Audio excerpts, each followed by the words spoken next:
Down and out. You may be down, but you ain't out. Not yet. You are breathing. You are still here. You may be down. You still have some fight left. You are going to need it. Keep going. Down is not out. You may be down. You owe yourself one more shot, one more day. Keep going. Down is not out. Not yet. You may be down, but if you still have breath, climb that hill, fight that fight, waste no time. Don't lay down. Just yet. There is still so much more to do.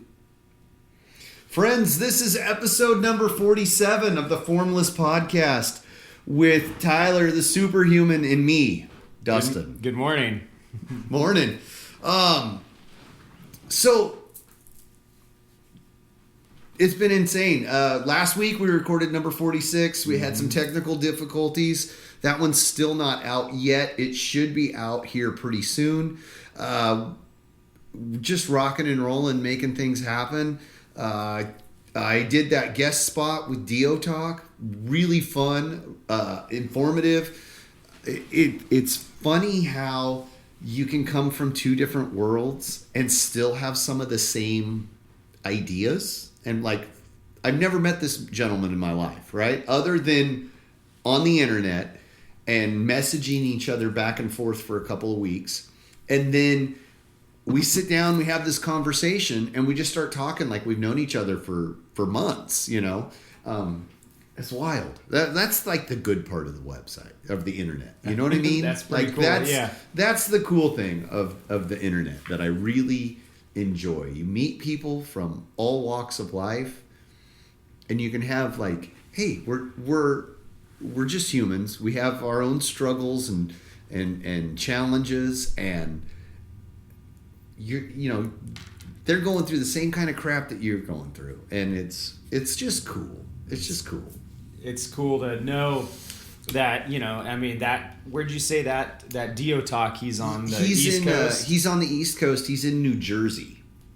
Yeah, to be able to talk to someone on the East Coast and 3,000 miles away. Yeah, that far away, and to know that someone is going through the same thing you are, you know, or just, you know, they're living life, but they have struggles and they have victories and they have, you know, it's just that human connection, you know.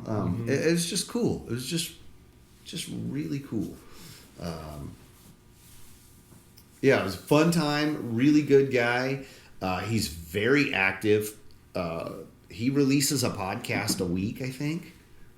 He's very prolific in that. Like, that work ethic was really inspiring. Wow. Put out one episode a week. I think so. Pretty dedicated. And he has guests from all over the place, from all different walks of life, musicians, manufacturers, teachers, doctors, just like all sorts of different stuff, and really fascinating actually to listen to, and like stuff that, you know, I find stuff that I don't have an interest in. Like sometimes I'll listen to it just to see if I can find some sort of a connection, you know. So that was pretty cool. It was pretty cool. Right on. Yeah. Let's see, what else is new? And so where are they going to be able to all of the same places you can get our stuff, and it should be out here fairly quickly if it's not already out by the time you're listening to this. I mean, it's under Dio Talk. Dio Talk, DIO Talk. And I'll post a link on our social media when it's out, and share it and put it in my stories and all of that stuff.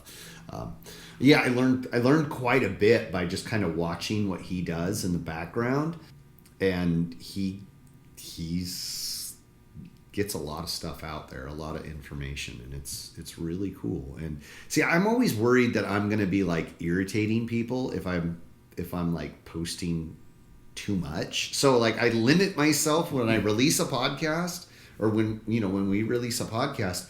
I post a thing on it. I put a thing in my stories, and then like maybe a day or two later, I'll do something else. And because I don't want to like spam people with it, you know what I mean? Yeah, just like they get 20 messages like, on their social media feed. Yeah, it's like blah blah blah. You know, listen to this, all the way down. I don't want to do that to people, but it's like it's kind of like if you don't, because you don't know who it's gonna hit, you don't know who it's gonna reach, and that was one of the things Mark, the guy who edits this podcast, taught me. Like, don't be afraid to say something or do something or release something that you feel may not be good, because you don't know who it's going to reach. You don't know. Somebody might listen to that and go, wow, that was prolific, or that changed my life, or that was really important. I'm glad I heard it. Because I've done stuff where I'm like, it's not so good. Like the first 10 episodes, every email I wrote to Mark was literally like, hey, we did another one. I don't know how it sounds. Please, let me know what you think, blah, blah, blah. I'm just totally insecure about the whole thing. And he has been very, very supportive with that. Just put it out there, because you don't know who you're going to reach. You don't know. And it's foreign, because like when you teach a class, you could see the reaction almost right away if things are going well or not, because it's written on people's faces. With this, you're just kind of talking out into the ether, and then a week later they might hear it, or in some cases a year later, if they go back to listen to like some of the first episodes, a year later they hear it, and you don't know, you know what I mean? Like you just don't know how people are going to react to that. Right. So I'm always a little bit like, back in episode 18, you said this. Yeah.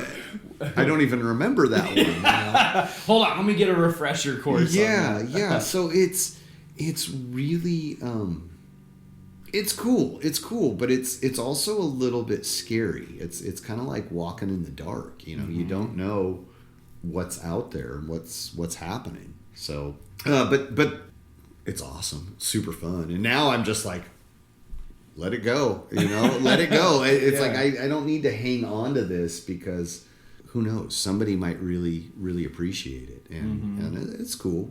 It's definitely cool.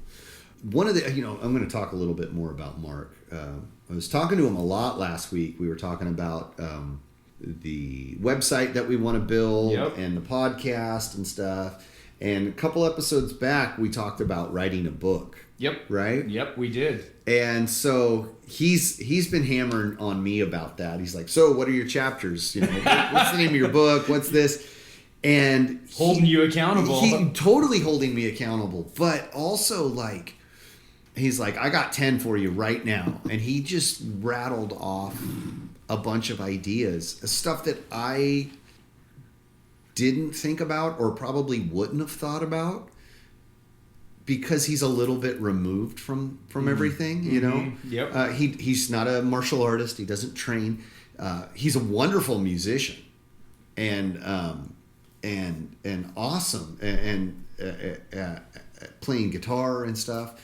And he's a very creative person, but it struck me as interesting, because you never know where ideas come from. And like, sometimes you're too close to the subject. Yep. Right? You have like for instance, martial arts. So like, we have almost an intimate relationship with it. Like, we know it, we train, we work out, we talk about it, we practice it all the time. But from somebody who's a little bit removed from that, they have all sorts of questions. Yep. and things that I wouldn't have thought of to even try to answer. It wouldn't have been on my radar whatsoever. And that brought me to another thing, like with perspective. Sometimes you're dealing with like a problem. I have problems all the time. I have problems at work. I have problems at home. I've got problems everywhere. Just who wants a perfect life? Yeah, just like everyone else. We all have problems. And in my case, when I have a problem, it's really hard to look around the issue. I'll just run into that wall and keep running into that wall and going, I got a problem. I have a problem. I have a problem. And not take a minute to step back and go, okay, there's my problem. Is there a solution to this? Is there a way around it or over it or through it or under it? You know what I mean? I do. And so I have a tendency to lose that perspective. And in talking to Mark last week and him asking questions about martial arts, that I was like, that's not a given, but like, I don't think about that because I'm in it. I do it all the time. So I just assume that everyone knows these answers. Yeah, right. Right. Not to say that's the case. It's not the case. But it just made me open my eyes a little bit and go, hey, there's another perspective here that I didn't realize because I'm so caught up in my own quagmire, like I'm so in the middle of all of this that I didn't have a chance to look at it from a different angle or a different perspective. And that's all about, like, martial arts is all about looking at things from different perspectives or different angles. And it was just a good reminder of how much more I got to learn. Right? Okay. There's a lot more to it than just practicing isn't enough. Just training isn't enough. Sometimes we have to look at things from a different angle. It's like, why do we do it this way? Why do things, if we're truly formless, if we're truly practicing what we preach, are we looking at things from all sides, all perspectives, Yeah, I think Sensei said, one time when we had Sensei Court, on one of the episodes, he talked about things where, along our path, if you could imagine like a star field in outer space where you chart like a star field, right, of like where you're going, A to B to C to D, right, these different points. Well, he said sometimes we think we're going along the path, but we're going from A to B to C, and we think we're really flowing, as far as like figuring a thing out and looking at it from all these different perspectives. But sometimes we're actually getting crystallized. He used that word, crystallized. And so like we think we're looking at it from another point of view or something, but we're really getting crystallized. We're like looking you're at just it. You're just finalizing. You're path. just finalizing the path, and so sometimes you really have to take a step back from your step back type thing, like, and really look at it. And so I'll never forget that. Like he said, sometimes we get crystallized in our viewpoints, and we think we're looking at it from an outside perspective or a different perspective. We're actually crystallized in where we're at. We're stuck. And so that was interesting. That's kind of goes along the lines of what you're saying. Yeah. That's funny you bring that up because we were talking on the way down here this morning. I have my whole family with me today, and we were talking about my wife's grandmother, who passed away a couple years ago. But she was a very loving person. Like if she met you, she was happy to meet you. She wanted to know all about you and all just a very loving grandmother type, okay? But she had a viewpoint and if you didn't go along with that viewpoint, it was like, what's wrong with you? Yeah, she was very much, this is the way I see it, this is the way it is, and you're not going to change it.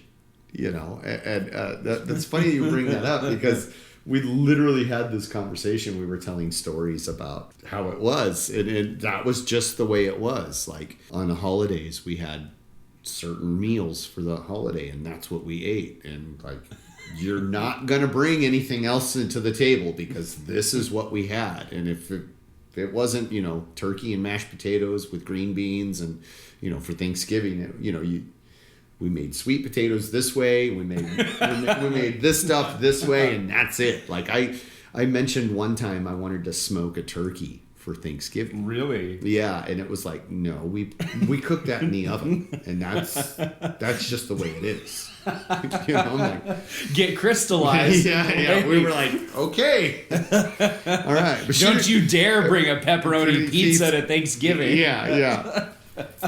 So it is. We all do that to a certain extent with some things. No, I mean those things are, I think those things are really cool that you hold those traditions. That's Thanksgiving. This is what we do. We have the cranberry sauce. You uphold those traditions. And that's important, but like to be inflexible. Oh yeah, totally. That's where like problems occur. When you can't bend a little. Don't think about smoking that turkey. It only goes in the oven. Basically, yes. Oh, you want to deep fry it? Oh man, we got problems. Yeah. Oh man. I don't know if I've ever had deep fried turkey though. It's good. That's what I've heard. It's good. I'm not a big turkey guy. I'd rather do something else. But I eat turkey once a year, twice a year. At Thanksgiving? Yeah, that's about it. Oh, I'm good for the year. Really? Oh, turkey's so good. Well, I like wild turkey, but just regular old turkey, it's like, From the store? From the store. I don't know. I could do without. It wouldn't hurt my feelings. What were we talking about? Just inflexibility or being flexible or being able to change your perspective. You can see so much more, and I don't know. I think it's important stuff. It's important stuff in all aspects of life. It's really, we're going through some of that right now at work with things, doing just the way business has been done versus the way they want to do business now, or some of those things have to change and perspective has to shift. I can't get too much into it because I don't know how much I'm supposed to share and how much I'm not. It's really funny how some things, and I haven't worked for a corporation, like a big corporation, in a long time, and it's wild. So like there's stuff out, like, okay, this is trade secret stuff. We don't talk about this. And then there's other stuff that's like, you can talk about it, but I don't know the difference yet. So I'm kind of leery to talk about it. So I won't say too much, but it's slower. Like perspective shift in a large corporation, because there's so many people, it's like glacier slow. Really. It's wild. It's wild how you do things, and then over time they slowly shift, and then it's like, okay, now we can do it. Whereas like a small company, you got 2 or 3 people, you talk, okay, we're not going to do it that way anymore. We're going to do it like this, and it happens almost instantaneously. Right. That's what I'm used to. I worked for a small company. We did things, and then like, okay, we're going to handle returns differently now. We're not going to do it this way, or we're going to change shipping companies, and we're going from this company to this company on Monday. Bang, done deal. With a corporation like that, with thousands of people that potentially work for you, it's like send out mass emails, send out phone, you have like phone meetings, you have in-person meetings, you have a letter going out, it's like all of these steps to make simple changes. It's so wild. But it's the interesting thing about it is it's very much, it's a human thing. Like, I don't know about you, but like, you meet people and you're like, oh, well, this guy's problem is he drinks too much, or he eats too much, or he doesn't exercise, or all he needs to do is like smile more and communicate a little bit, and his life could change 180 degrees. It's easy to look at somebody else's problems and go, oh, well, that guy's got this, versus not me. Yeah. And to look at yourself, that inward perspective is hard.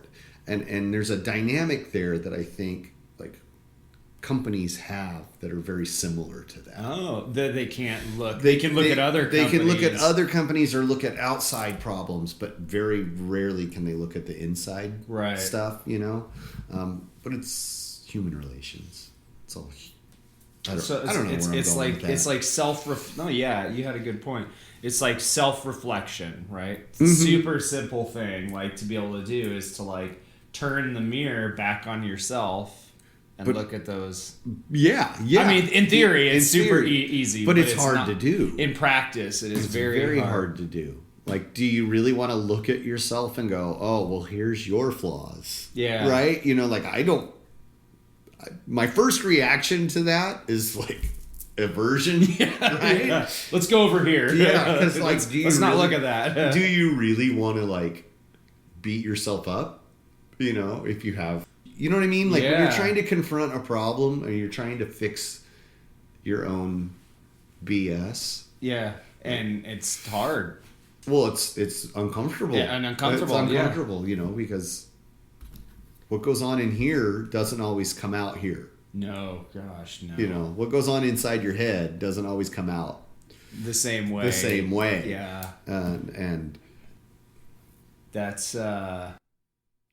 Yeah, you know, and one of the things that's really hit me recently, like, because what goes on in your head and what comes out of your mouth aren't always the same thing. It almost seems like there's like a filter in between what goes on in your head and what comes out through your mouth, and like that, it's almost like a two-way filter. Like like what goes on in your head and what comes out through your mouth, like those are very separate things sometimes, and they're kind of in contrast to, you know, like sometimes in your head when you should speak up about something, right? You observe something at work, at your corporation, you know, that you're like, oh, I should speak up about this. And then when we have the thought in our head that's like the pure thought of like, oh, I should speak up about this. But then what comes out through the mouth isn't...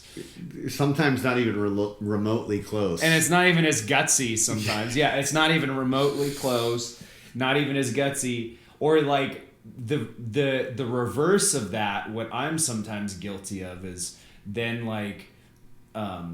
So that would be an example of something like helpful, right? Like, oh, I observed this at my work. Like this should be like, we should work on how our schedules are, right? Yeah. You know, like working on like the company scheduling process of when our how do our shifts overlap? Let's use that for an example. That's like a good one. Mm-hmm. Or like, but like another one, which is like, then you might be like, oh, the president of the company is a jerk or something. And you have that thought in your head, right? But then what comes out of your mouth is probably a little bit nicer, not because you want to keep your job, right? Yeah, not so colorful. Blunt, blunt, colorful, yeah. So that filter sometimes can work both two ways, like for good and for bad, or for good and less desirable, whatever you want to call it. But yeah, you're right. It's for sure always an interesting concept. But what I was going to say, where I was going with that, is that black belt Sensei Long that we've had on this podcast, he's talked a lot recently to me about how, as a black belt, one of the things that you do as a black belt, and you should be able to do, is you really should start to self-coach yourself. Like, it's like almost taking, you need to be able to self-coach yourself. And look inward and go, okay, you're not doing this right. Yep. You're doing this okay. This needs improvement. Yeah, and it's like a certain honesty with yourself. And I mean, it should be an absolute honesty with yourself. But yeah, and he said that's the hallmark of being a black belt, is that one of the hallmarks is that you start to coach yourself, and you can turn that the way you can look at a student and be like, oh, student, you're doing these kicks this way. Like the other night, for example, I grabbed Hunter, your son, and I was like, hey, show me set one. And from our, for our testing purposes for black belt, I was like, hey, show me set one.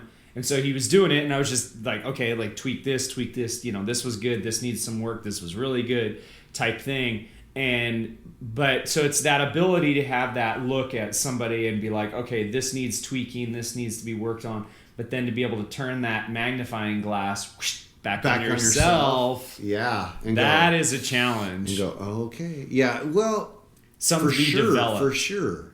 Especially when the ego's involved. Oh my gosh. That hurts. that hurts, right? Like the ego. The ego doesn't like that, I'm sure. No. No, let's turn that magnifying glass over there. Yeah. Let's look over there. Or how about over here? Like, not this way. Not at me.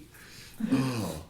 Yeah, that's interesting you brought up Hunter and Joe. Both of those guys are getting ready to test for their black belt. And this afternoon I'm going to do a little work with both of them. So we'll see in preparation. Get prepped. Yeah, get a little prep work in. And I haven't been sparring in a while, so it'd be fun. I've been sparring with students, mainly children.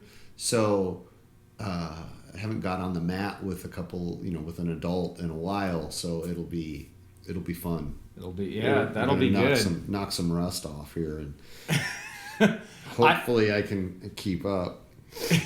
We'll see. Oh, I'm sure you can. We'll see. No. We'll see. It's been a little while, but. Well, and it's good. It's good for them, like that you're working with them, because they're in that They're in that last leg of the journey, because you never get to go back to being a non-black belt after you get your first black belt. You can never go back. Like, I even look back at those times where I was like, I remember getting in our art a blue belt is. It's the next full colored belt after white belt, right? Yeah. So we have white and then advanced white, which has a purple stripe, and you get to blue, then advanced blue, then purple. And so, but I remember getting my blue belt, and I remember Sensei Van Klinken. At the time he had three other black belts and 3 other arts, and 1 green belt in another art, and then he went on to test with us and get his 4th black belt in Wu Ying Dao. But at the time I was getting my blue belt in Wu Ying Dao, and he still had 3 black belts in other arts, and he came up to me after I had my blue belt. And he's like, well, he's like, you made the hump. You've got a belt that's got something other than white on it. He's like, you're a colored belt. Yeah. And I remember him saying that to me, and I was like, yeah, cool. Cool. Like, I'm a full other colored belt, and it was the first belt above white belt, so it wasn't that far, but it was. But he gave that perspective that was. He's like, well, you got some color on it now. And I remember, and I'm just like, well, I can't go back to that now. Like, that's a phase of my journey. And I remember being, as a blue belt, you're like, oh, I want to get to black. Yeah. But I remember I wouldn't even flip through my notebook that had the different requirements for the more advanced belts of like what you need to do to test for red and advanced red and brown and all that. I didn't flip through and skip ahead. I remember I avoided that completely in my binder, my notes, and I was like, just focus on blue belt, and just get to advanced blue, then from advanced blue to purple. And now and it was interesting because you want to get to, at least I wanted to get to black belt, right? Yeah. But now I can never go back to that. You can never go back to. Okay. You know what I'm saying? Yeah. Like, you can't go back to that. And so where I was going with that is that Joe and Hunter, the phase they're in, this is like the last step, that phase they're in before they're black belts. And it's like, there's no holding back now. Like, don't hold back on anything, right? Yeah, Give it your all, Yeah. I mean, because you're at that last step, but you'll never get to prepare ever again in your life for your first black belt test. Even if they get to another advanced in another art and they're going to test for the black belt, they'll still be a black belt in another art testing for a black belt in another art. Okay, yeah. You know what I'm saying? Yeah, they never get to go back. Well, you're experiencing it for the first time. The first time, Yeah, and it's that first experience. It's just like like jumping off the high dive. Yeah. The first time is scary. The first time it's like you have all these things and then it happens. You have to do something else to experience that first time. Yeah, the first time. Yeah. I got you now. But I was saying how it's cool because you get to work with them, and I remember being in that, 2 years ago, being in that phase where it was like, this is the last step. Like, I've got to go all out right now. Like, what am I holding back for? Like, there's and every morning I would get up at like 5:30 a.m. or whatever. I got up at 6 and be down here at the dojo with Sensei Van Klinken for 4 days a week. And I remember that whole 6 months I was like, what am I when you're getting out of bed at 5:30 and you're like, oh man, I just want to go to bed. I could sleep for another hour. And then I would be like, but this is my test for my black belt. Like, why am I holding out? Like, why do I want to sleep in today? Like, this is it. Like, what is there to hold back for? Very good. Very good. Like, there's no holding back now. Like, what am I holding out for? It's like you have the fine china dishes at your house. Like, when do you break those, or not break, when do you take those things out and actually use them? Yeah. Like, if you're not going to take them out on Christmas or Thanksgiving or Easter or somebody's birthday, when the heck do you take them out? They just sit and collect dust. They just sit and they're super nice and they're in a cabinet and they collect dust. That's a good point. That's a real good point. Break out the fine china more. Break out the fine china more, like when do you actually do that?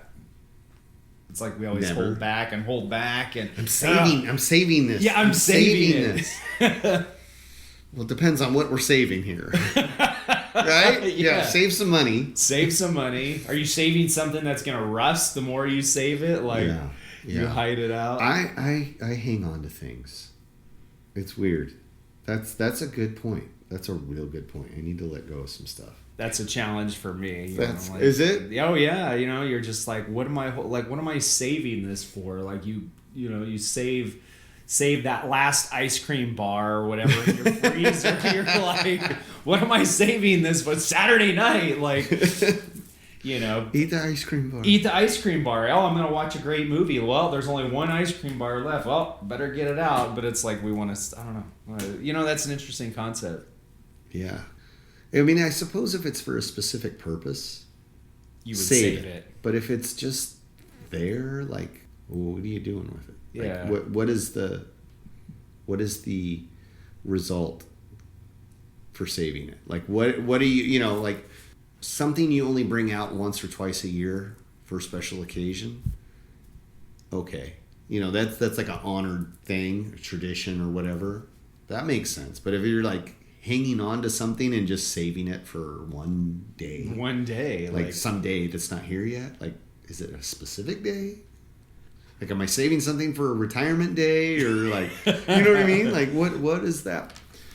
That's interesting. Bruce Lee, and it kind of goes in line with what Bruce Lee said in the Tao of Jeet Kune Do. He said, when you train at full, it's not full. He said, train at full effort or something. You should always give everything you've got in training, because like then when it really counts and you really have to use your training, let's say in this case martial arts, in a self-defense situation, you have to pull out those fancy moves or those tools. Those tools.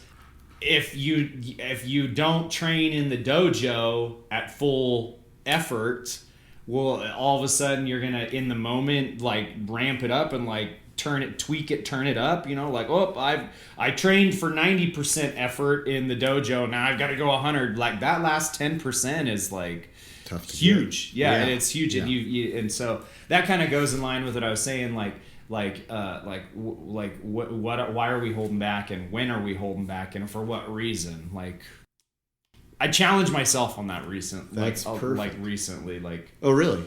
Yeah, just like with the movie stuff. Just movie stuff, career. Like, what are we holding back for? Yeah, because especially when you become more aware of we're all a day older every day. We're all getting older, and then like you reach things are happening, and it, like you can only put it off for so long. Yeah, and you reach a certain point in your life, and you're like, what am I holding out on XYZ? Why, you talk to those people that are always saying, I'm gonna write a book, I'm gonna make a movie, I'm gonna build a house, I'm gonna start a business, I'm gonna. Well, everybody has plans. Everyone has plans, but when do you pull the trigger on that stuff? Yeah. And like go, and just say, oh. It's now or never. Now or never. Yeah, I was reading something about cancer patients recently, where like a lot of people that are cancer survivors will say something to the effect of like it was the best thing that ever happened to them after the fact, like after they're in remission.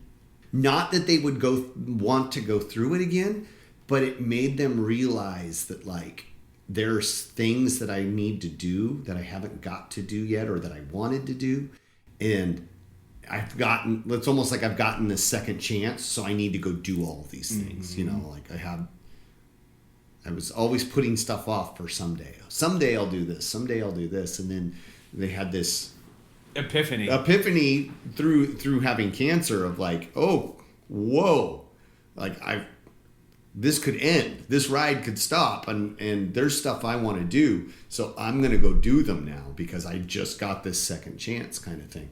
And that was really, really inspiring. Like, oh, wow, okay, who knows when my ticket's punched, It's like, I better start working on some stuff. I've spent 43 years on this earth just kicking rocks, and like now let's figure some things out here, Yeah. So I've been writing goal lists and like crossing stuff off, and we talked a couple weeks ago, like, what are we doing here? What's our goals? And we started kind of brainstorming a little bit, and I'm like, all right, so I've got a list of things that I'm writing down and written down, and I'm slowly crossing them off and checking them off the list. And it's funny because now I'm like, there's a handful of points where I'm like, okay, this needs to get done and this needs to get done.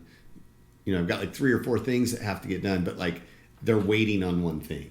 Right. And I'm like, right. So I gotta wait, I gotta do this. And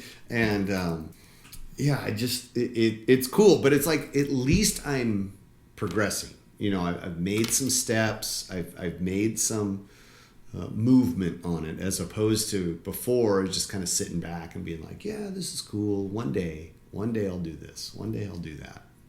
Now I'm like, okay, I got a list down, and if I don't cross something off that list every week, I kind of get a little bogged down. Well, no, I just kind of like go, okay, what did you do today? Right. What did you do this week? And you still got a little time left here, so let's make something happen. So it's good to have, and I carry this thing with me everywhere, this notebook or notepad, and like write stuff down in it all the time. I've got a handful of pages written down. I've got some paperwork in the back I got to turn into the county, and lists of things stuff to do. Yeah. So important stuff. But it's like, I think it's important to have goals, but I think that's what everyone says. It's important to have a goal, work towards your goal. But what people don't talk about a lot is like how to chip away at that, right? Or how to make progress on that goal. Like, everybody says, have a goal, work towards something, but they don't really talk about the little steps that need to be made. Because all those little steps add up to the big step. But like, one way to do that for me, and it's like the only way for me, is I have to organize myself, because my brain I'm so easily distracted. And if I don't map out my thoughts or my process, I'm in deep trouble. Like, I've got to list it out and go, okay, here's all of the stuff that I'm going to need to do to get to the goal. So write it down and put it in some sort of an order, and then just start checking it off. Otherwise, I'm like, it's never going to happen for me. Right. I'm realizing it now at 43 that like to have a dream is cool. To have a goal is awesome. But like, if you don't organize that, if you don't list that out some way, somehow, in some sort of a plan, I'm never going to do it. Like, just having the thought of like, oh, I want to be an astronaut, or whatever, take your pick, without having some sort of list or organization, plan, without a plan, fail to plan to fail. If you fail to plan, or if you fail to plan, that's a plan to fail. Yeah, no, I know, and those little steps, and I really break it down. When I start a new venture or start something new in my life, I always say okay, what's the first little step? What do you do? What's the first thing you have to do? And I was like, 2 weeks ago, or last week or 2 weeks ago, I was like, I've got to renew my passport. And I was like, I go online and I see this whole list of this is what you got to do to renew your passport. And you're going to have blah, blah, blah, and do this. And you got to take your picture and it was kind of overwhelming at first, I've got to get all this stuff together. And then I was like, okay, just take it one little step at a time. The first thing, okay, do you have your driver's license? Okay, you're good. Do you have your new passport photo? No. Okay, where can I do that? And then it was just breaking down each little step, as opposed to looking at the whole thing. And I was just oh my gosh, overwhelmed. Mm-hmm. Yeah. You're gonna build a house. You got to just start at the very foundation.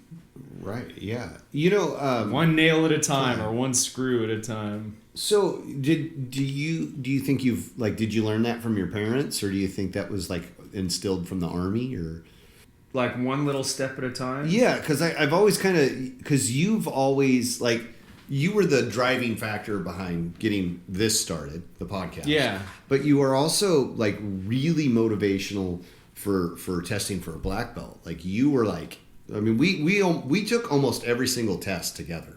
I don't know if you realize that. Quite a few of them. Yeah. The vast majority of them, you and I tested either at the same time or a couple of weeks apart. Mm-hmm.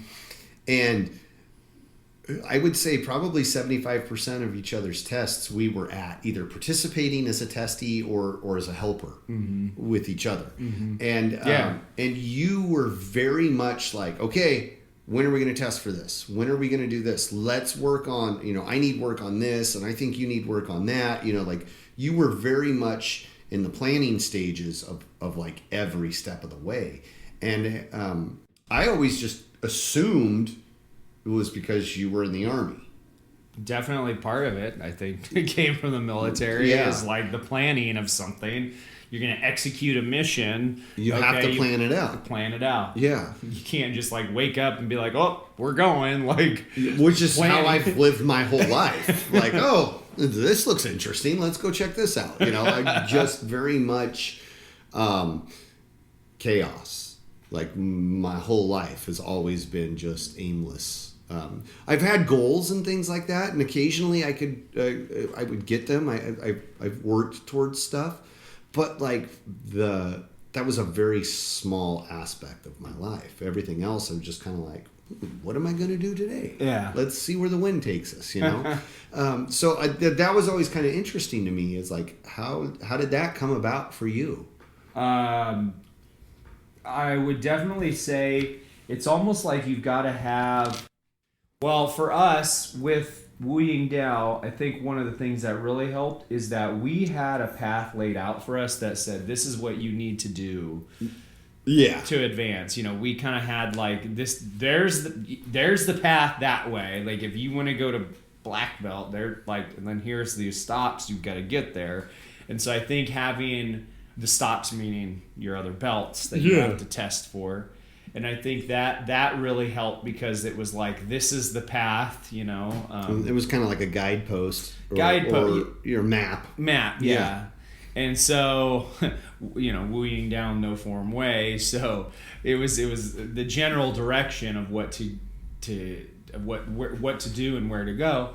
So I think that having that structure, that massively helped out. Okay. Versus like something more nebulous, like say starting a business. That's, I mean, you could probably find, somebody's like 7 steps online, how to create a business, but it's always like so let me back up. So having that path, that structure of like, okay, this is like you're driving down to Southern California. Okay, so we find the map and we've got the roads and this is where we're going to stop and eat and go to the bathroom and we're going to fuel up here. And you've got like a path and you can see it.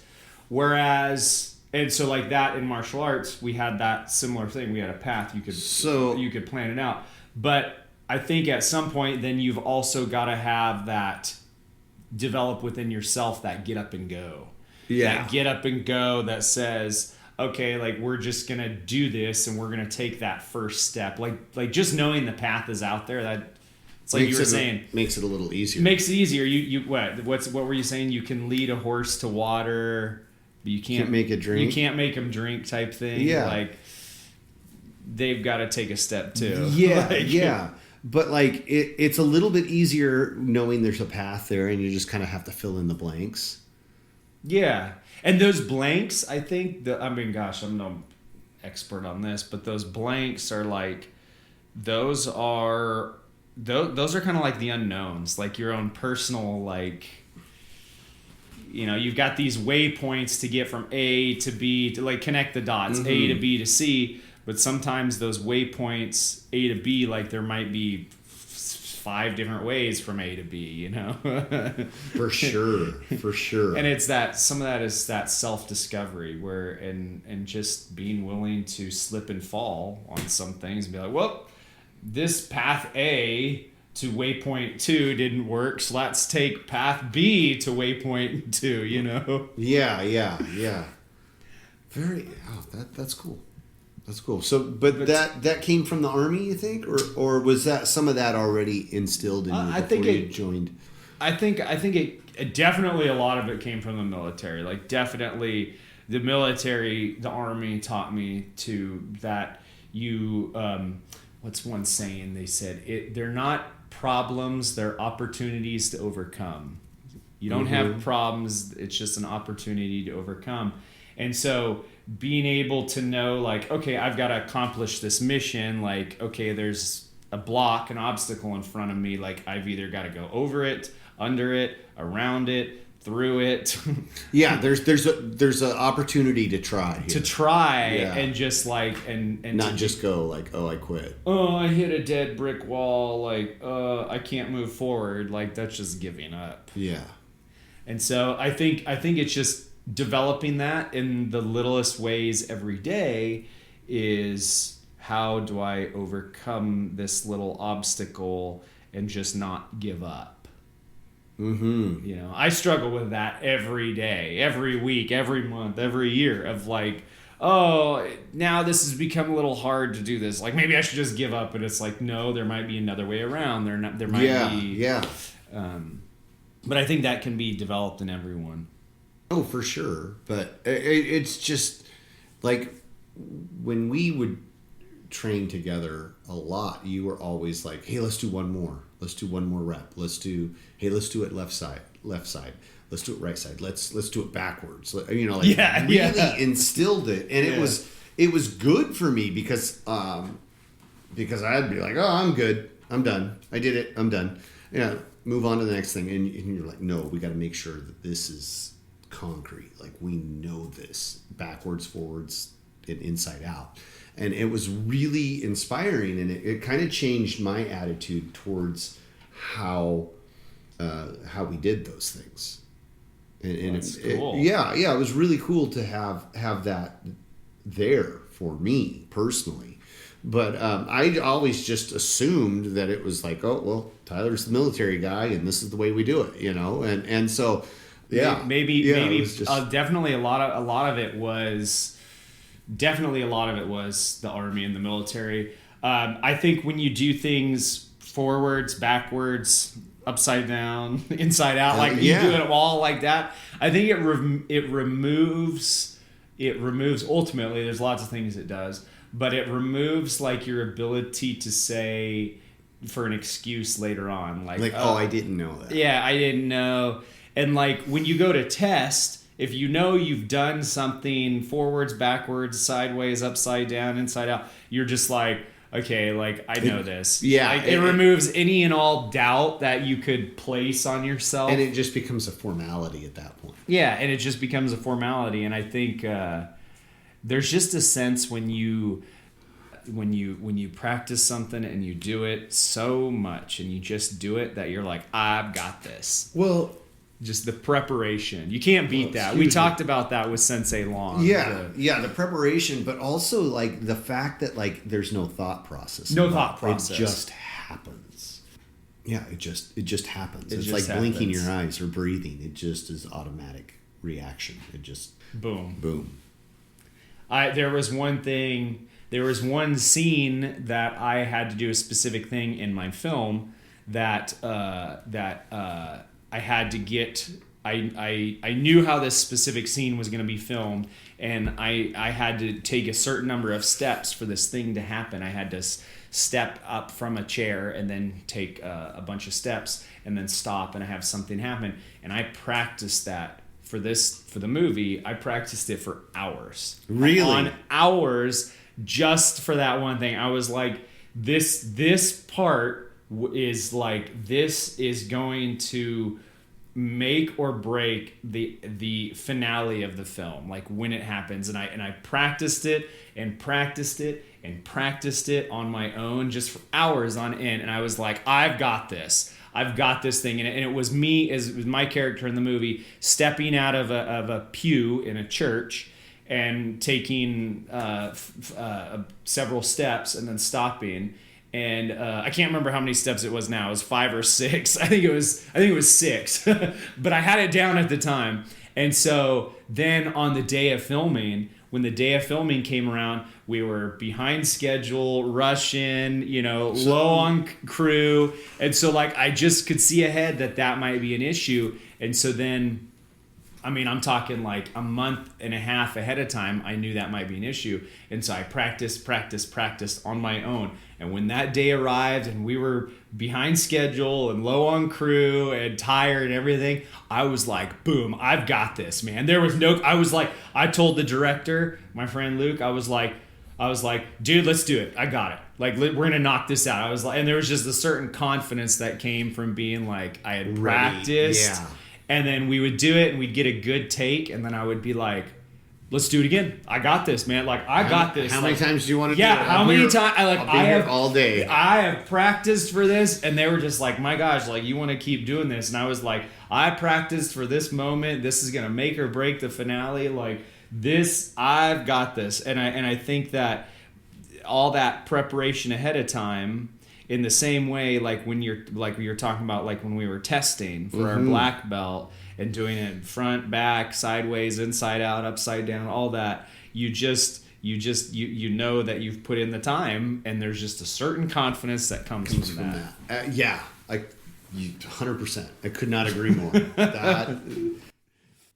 And it was like, and it's like, and then coming from that certain level of confidence is the small little steps that we said, okay, well, let's take this small little step after class and work this drill. Like we'd get done with martial arts class and be like, oh, let's just do this. Let's do 5 minutes of set 1 or 5 minutes of this certain type of punch or this certain type of kick, and just doing it as those little steps instead of like, oh, I've got to spend all day on my Sunday like working on this stuff. It's like, yeah, that'll help you too. But those 10 minutes after class, they all add up. Those 10 minutes after five, a bunch of different classes. It's like, it's just those little steps, man. For sure. You know this. Yeah, no, but it's cool it's cool to put that into perspective. Yeah. To really, and to bring it to the forefront. Like, yeah. Because otherwise, plan to fail to plan. That's so good. Or fail to plan to fail. Fail to plan to fail. Yeah, totally butchered that. But anyway, we hit an hour. Yeah. Awesome. Cool. Hey, friends, thank you very much for joining us today. I hope you enjoyed it as much as we did.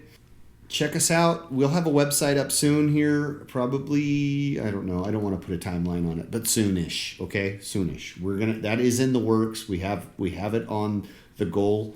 We're gonna make that happen. We still have all of our social media, Facebook group, the Formless Podcast. It is a public group. You're more than welcome to join and see what we got going on there. The Instagram page, the Formless Podcast, we are there. You can email us at theformlesspod@gmail.com.